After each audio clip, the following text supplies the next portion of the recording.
80% од луѓето кои имаат рак на белите дробови се пушачи, покажуваат најновите медицински истражувања.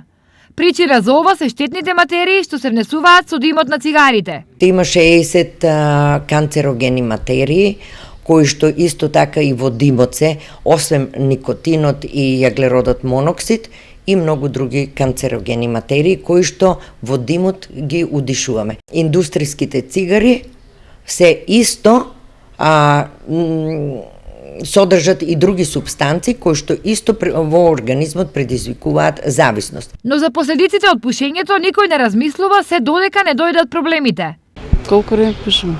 20 години. 15 до 19, повеќе од пак не. Зависи од...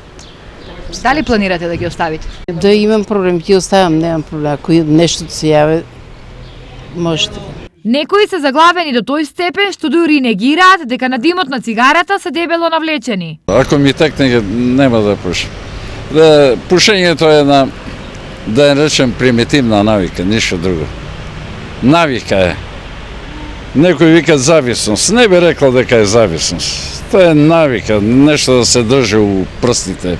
Сите оние пак кои по многу години пушење ќе се одлучат да ги остават цигарите, ки им треба време да го исчистат организмот. Во првиот месец, во вториот месец настануваат промени, се чисти организмот, се чисти крвта, и после 5 до 10 години може да се каже, зависи од стажот на пушење, дека организмот е исчистен. Во источниот регион околу 20.000 граѓани се активни пушачи, но многу малку од нив размислуваат за откажување од цигарите. Во намалување на бројот на пушачи не помогнаа ниту советувалиштата за одвикнување од пушење. Според податоците на годишно ниво во светот се дијагностицираат повеќе од 1,3 милиони случаи на белодробен карцином, а секој ден повеќе од 3.000 луѓе умираат од ова заболување.